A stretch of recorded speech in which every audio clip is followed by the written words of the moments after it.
എല്ലാ കൂട്ടുകാർക്കും നമസ്കാരം. നമ്മുടെ പുതിയ വീഡിയോയിലേക്ക് സ്വാഗതം. ഇന്നത്തെ നമ്മുടെ വീഡിയോ എളുപ്പത്തിൽ തന്നെ ആർക്കും ഉണ്ടാക്കി കഴിക്കാൻ പറ്റിയ മസാല ഓംലേറ്റ് ആണ്. നല്ല ടേസ്റ്റ് ഉണ്ട് കഴിക്കാനായിട്ട്. ഇനിയിപ്പോൾ രാവിലെ ബ്രേക്ക്ഫാസ്റ്റ് ഒക്കെ ചെയ്യാനായിട്ട് ബുദ്ധിമുട്ടൊക്കെ വരുന്ന സമയത്തും ഇതുപോലൊരു ഓംലേറ്റ് ഉണ്ടാക്കിയാൽ വയറ് നിറയെ തന്നെ നമുക്ക് കഴിക്കാൻ പറ്റുന്നതാണ്. ഇപ്പോൾ രാവിലെ ബ്രേക്ക്ഫാസ്റ്റ് ആയിട്ടും വൈകിട്ട് നല്ല ചൂട് കട്ടൻ ചായയുടെ ഒപ്പൊക്കെ കഴിക്കാൻ പറ്റിയ നല്ല അടിപൊളി സ്വാദുള്ള മുട്ട ഓംലേറ്റ് ആണ്. എല്ലാവരും വീഡിയോ കണ്ട് തയ്യാറാക്കി നോക്കണം. തയ്യാറാക്കി നോക്കുമ്പോൾ നിങ്ങൾക്ക് ഈ ഒരു രുചി ഇഷ്ടപ്പെടുവാണെങ്കിൽ തീർച്ചയായിട്ടും ഇന്ന് നിങ്ങൾക്ക് കിട്ടിയ ഈ ഒരു അറിവ് നിങ്ങളുടെ കൂട്ടുകാരിലേക്കൊന്ന് ഷെയർ ചെയ്ത് കൊടുക്കണേ. അതുപോലെ വീഡിയോ കാണുമ്പോൾ തന്നെ നിങ്ങളുടെ വലിയ ലൈക്ക് തരാനും മറക്കരുത് കേട്ടോ. അപ്പോൾ നമുക്കുടൻ തന്നെ നമ്മുടെ വീഡിയോ കാണാൻ പോയാലോ.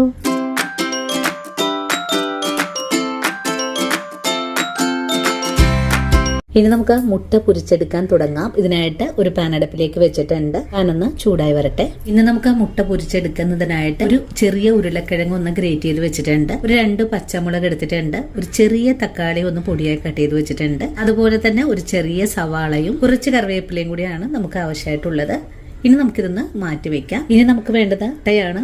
ഞാനിവിടെ ഒരു താറാവ് മുട്ടയും ഒരു കോഴി മുട്ടയുമാണ് കേട്ടോ എടുത്തിട്ടുള്ളത്. ഇപ്പോൾ നമ്മുടെ പാൻ ചൂടായി വന്നിട്ടുണ്ട്. നമുക്കിതിലേക്ക് കുറച്ച് ഓയിൽ ഒഴിച്ചു കൊടുക്കാം. ഓയിൽ ഒഴിച്ചു കഴിഞ്ഞാൽ പാനിന്റെ എല്ലാ ഭാഗത്തേക്കൊന്ന് സ്പ്രെഡ് ചെയ്ത് കൊടുത്തതിന് ശേഷം നമുക്കിതിലേക്ക് ഉരുളക്കിഴങ്ങ് ഗ്രേറ്റ് ചെയ്തതാണ് ചേർക്കേണ്ടത്. ഉരുളക്കിഴങ്ങ് ചേർത്ത് ഒന്ന് നല്ലപോലെ ഒന്ന് ഇളക്കി ഒന്ന് മിക്സ് ചെയ്തെടുക്കാം. ഒരു 2 മിനിറ്റ് നേരം മാത്രം നമുക്കിതുപോലെ ഒന്ന് ഉരുളക്കിഴങ്ങ് ഒന്ന് ഇളക്കി കൊടുത്തതിന് ശേഷം ഇതിലേക്ക് സവാളയാണ് ചേർക്കേണ്ടത്. കറിവേപ്പില ചേർക്കുന്നുണ്ട്. വീണ്ടും നല്ലതുപോലെ ഒന്ന് വഴറ്റിയെടുക്കാം. നമ്മൾ തയ്യാറാക്കി എടുക്കുന്നത് മസാല ഓംലേറ്റ് ആണ് കേട്ടോ.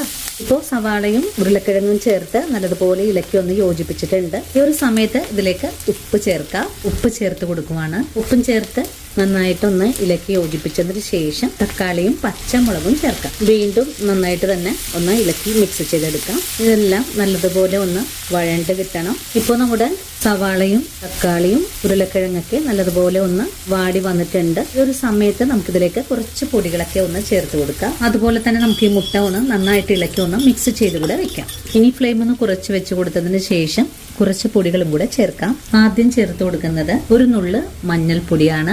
മഞ്ഞൾപ്പൊടി ചേർത്ത് ഒന്ന് നല്ലതുപോലെ ഇളക്കി ഒന്ന് മുരിയിച്ചെടുക്കാം. ഈ സമയത്ത് ഫ്ലെയിം ഒന്ന് കുറച്ച് വെച്ചിട്ട് വേണം പൊടികൾ ചേർക്കാനായിട്ട്. മഞ്ഞൾപ്പൊടി ചേർത്ത് നല്ലതുപോലെ ഇളക്കി യോജിപ്പിച്ചതിന് ശേഷം 1/4 ടീസ്പൂൺ അളവിൽ കുരുമുളക് പൊടി ചേർക്കാം. 1/4 ടീസ്പൂൺ അളവിൽ തന്നെ മുളക് പൊടി കൂടെ ചേർക്കാം. ഇനി വേണ്ടത് 1/4 ടീസ്പൂൺ അളവിൽ തന്നെ ചിക്കൻ മസാലപ്പൊടി കൂടെ ചേർക്കാം. ചിക്കൻ മസാലപ്പൊടിക്ക് പകരമായിട്ട് മീറ്റ് മസാലയും എടുക്കാവുന്നതാണ്. പൊടികളും കൂടി ചേർത്ത് വീണ്ടും നല്ലതുപോലെ ഒന്ന് ഇളക്കി മുരിയിച്ചെടുക്കാം. അതിനുശേഷം നമുക്ക് ഈ മസാലകൾ ഇതുപോലെ ഒന്ന് നിരത്തി വെച്ച് കൊടുക്കാം. മസാല ഒന്ന് നിരത്തി വെച്ച് കൊടുത്തതിന് ശേഷം നമുക്ക് ഇതിന്റെ മേലെയായിട്ട് മിക്സ് ചെയ്ത് വെച്ചിട്ടുള്ള മുട്ട ബാറ്ററാണ് ഒഴിച്ചു കൊടുക്കേണ്ടത്. മുട്ട ഒഴിച്ചു കഴിഞ്ഞതിന് ശേഷം ഇതുപോലെ ഒന്ന് ചെറുതായിട്ട് ഒന്ന് ഇളക്കി കൊടുക്കാം. ഇനി നമുക്ക് ഈ മുട്ട ഒന്ന് മൂടി വെച്ച് കൊടുക്കാം. ഫ്ലെയിം കുറച്ച് വെച്ച് കൊടുത്തതിന് ശേഷമായിരിക്കണം മൂടി വെച്ച് കൊടുക്കേണ്ടത്. ഒരു 2-3 മിനിറ്റ് നേരം മൂടി വെച്ച മുട്ട നമുക്കൊന്ന് തുറന്ന് നോക്കാം.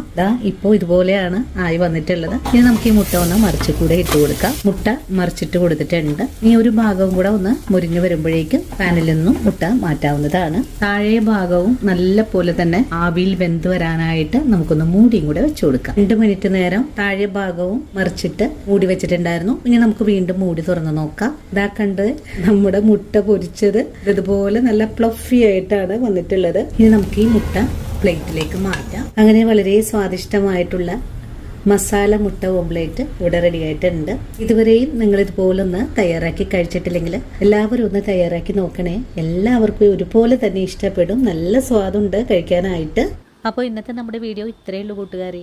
ഈ ഒരു വീഡിയോയും കണ്ടിട്ട് വീടുകളിൽ തീർച്ചയായിട്ടും തയ്യാറാക്കി നോക്കണം. നല്ല ടേസ്റ്റ് ഉണ്ട് കഴിക്കാനായിട്ടും ഉണ്ടാക്കിയെടുക്കാനാണെങ്കിലോ വളരെ എളുപ്പവുമാണ്. അപ്പോൾ ഇനിയും നല്ലൊരു ഈസി റെസിപ്പികളൊക്കെ ആയിട്ട് നാളെയും വീണ്ടും കണ്ടുമുട്ടാം. അതുവരെയും ഒത്തിരി സ്നേഹത്തോടു കൂടി തന്നെ വീണ്ടും കാണാം.